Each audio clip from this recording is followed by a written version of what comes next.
जय गंगा मैया। प्रयागराज इलाहाबाद में सुबह सुबह का जो नज़ारा है जंक्शन पर हम देखने के लिए आगे बढ़ेंगे।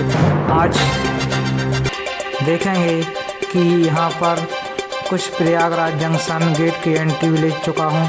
यहाँ आप देखेंगे कि इस तरीके से आपको रास्ता और जो जगह जगह पर साधन सुविधा उपलब्ध हैं वो हमें देखने के लिए मिलेगा। जो गेट नंबर 4 है वह भी हम देख रहे हैं। और यहाँ पर जनता की सुविधा के लिए महाकुंभ के जो बाद का जो नज़ारा है, पहले महाकुंभ के अवसर पर यहाँ पर बहुत भारी मात्रा में व्यवस्थाओं को जुटाया गया था। प्रयागराज जंक्शन काफ़ी खूबसूरत बनाया जा चुका है और यहाँ आप देखेंगे कि बहुत से साधन और भी व्यवस्थाएं मिलने वाले हैं। बाइक की पार्किंग और 4 व्हीलर की पार्किंग यहाँ पर मौजूद है। हम अपने वाहनों को सुरक्षित तरीके से रख सकते हैं। और यहाँ पर आप जो देख रहे हैं कि लाइट का जो नज़ारा सुबह सुबह का बहुत सुंदर प्रतीत हो रहा है।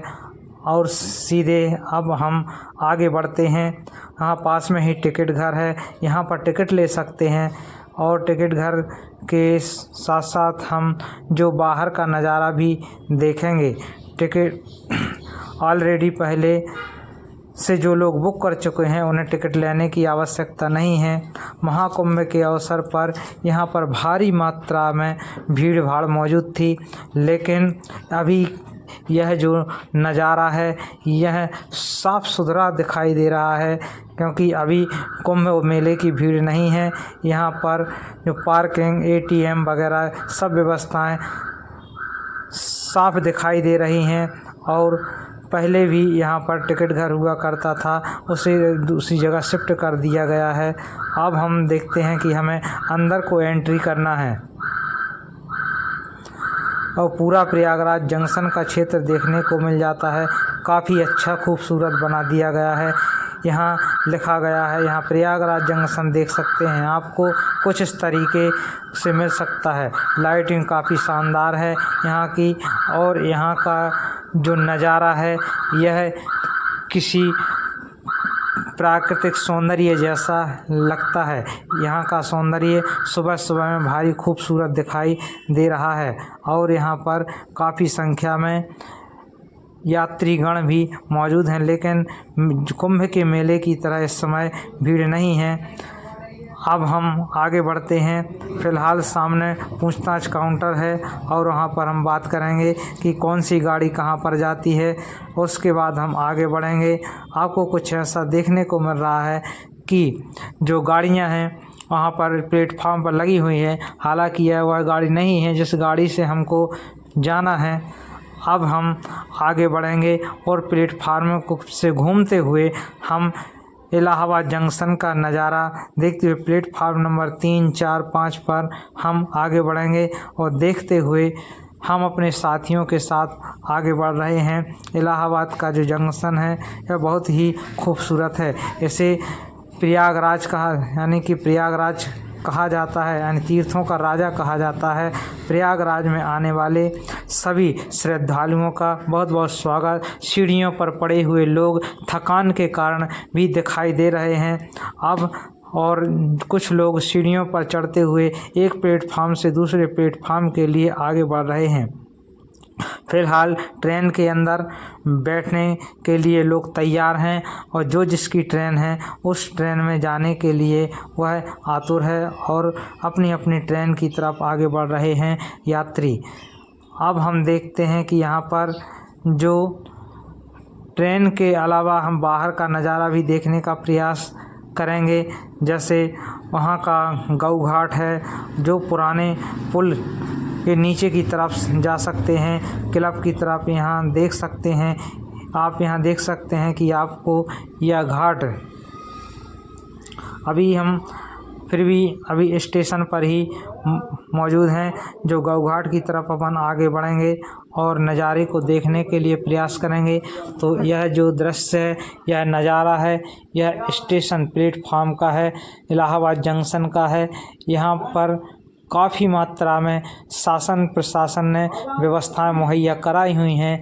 इन व्यवस्थाओं का यात्रियों को लाभ लेने का प्रयास करना चाहिए और अपनी यात्रा को सुलभ बनाने के लिए प्रयास करना चाहिए। अब हम आगे देखते हैं कि यहाँ पर जो भी यात्री आए हुए हैं वह इस रास्ते से गौ घाट की तरफ भी जा सकते हैं। यह दृश्य गौ घाट पर जो बरगद का पेड़ है और उसके सामने जो मंदिर दिखाई दे रहा है, यह घाट तरफ जाने का रास्ता है। हम यहाँ इसी रास्ते से अब घाट तरफ जाने के लिए प्रयास करेंगे और आगे बढ़ेंगे। इलाहाबाद का जो नज़ारा है, प्राकृतिक सौंदर्य है, हम उसको कभी सौंदर्य का लाभ उठाएंगे।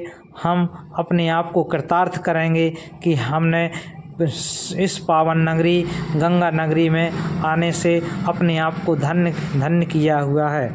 तो ये व्यवस्था है शासन प्रशासन द्वारा इलाहाबाद में जो सुविधाएं दी गई हैं वह श्रद्धालुओं के उपयोग के लिए और उनको असुविधा से बचने के लिए बनाई गई हैं। यहाँ पर शासन प्रशासन ने तरह तरह के कैंप टेंट लगाए हुए हैं जिससे यात्रियों के लिए किसी प्रकार की समस्या ना हो। यात्री भी अपने कर्तव्यों का निर्वाह करते हुए साफ सफाई का ध्यान रखें और शासन प्रशासन द्वारा दी हुई सुविधाओं का लाभ लें। हम गौ घाट से प्रवेश करते हुए आगे बढ़ने के लिए प्रयास करेंगे। यह गौ घाट है। गौ घाट से जब हम आगे बढ़ते हैं तो यहाँ पुराने पुल के नीचे की तरफ भी देखते हैं तो यहाँ का नज़ारा बड़ा ही सौंदर्यमय है। यह प्राकृतिक सौंदर्य से ओतप्रोत है। यहाँ पर सूर्य की रोशनी हमें चमकती हुई दिखाई दे रही है। यह जो पुराना पुल है इसे अंग्रेज़ों के ज़माने में अंग्रेज़ों ने बनवाया हुआ था। यह पुल आज भी सौंदर्य का एक माध्यम बना हुआ है। जब हम इलाहाबाद जाते हैं तो इस पुल को देखने के लिए ही प्रयास करते हैं और यह प्राकृतिक सौंदर्य के साथ साथ कृत्रिम सौंदर्य का भी नज़ारा हमारे लिए देखने के लिए मिलता है।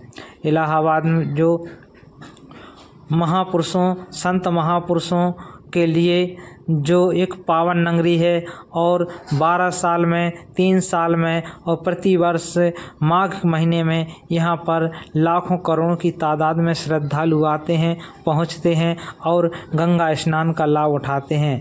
और हमें गंगा स्नान के साथ साथ हमें यह जानने का प्रयास करना चाहिए कि केवल गंगा के जल से नहाने से हमारे पाप नहीं धुल जाएंगे। हम संत महापुरुषों के सानिध्य में जाकर के जब ज्ञान रूपी गंगा में नहाएंगे, स्नान करेंगे, तब हम अपने आप को पवित्र कर पाएंगे और कृतार्थ कर पाएंगे। तो गंगा में स्नान करने के साथ साथ हम सत्संग रूपी गंगा में भी नहाने के लिए जब हम प्रयास करेंगे तभी हमारा जीवन सार्थक होगा। तो गंगा स्नान के साथ साथ हम सत्संग रूपी गंगा में भी नहाने के लिए जब हम आगे बढ़ते हैं, इसलिए संत कहते हैं कि तीर्थ करें एक फल, संत मिलें फल चार और सद्गुरु मिलें अनेक फल, कहें कबीर विचार। तो संत गंगा के स्नान से हमें जो फल प्राप्त होता है और उससे कहीं अधिक हमें संत महापुरुषों कि सत्संग रूपी गंगा में नहाने से जो फल प्राप्त होता है वह अतुलनीय है। संसार में उसकी किसी भी चीज़ से तुलना नहीं की जा सकती है। यह जो घाट है, यह गंगा जल का नज़ारा, यह जो प्राकृतिक सौंदर्य और यह अविरल धारा जो सदियों से बह रही है, इसका सौंदर्य का आनंद जमुना जी का, गंगा जी का।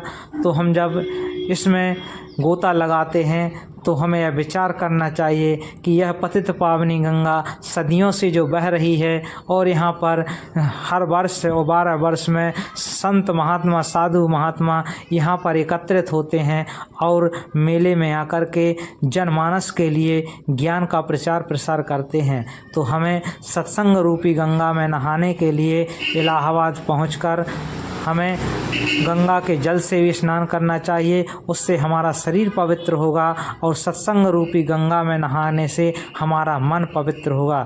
और जब हमारा मन पवित्र होगा तभी होगा मन चंगा तो कठौती में गंगा।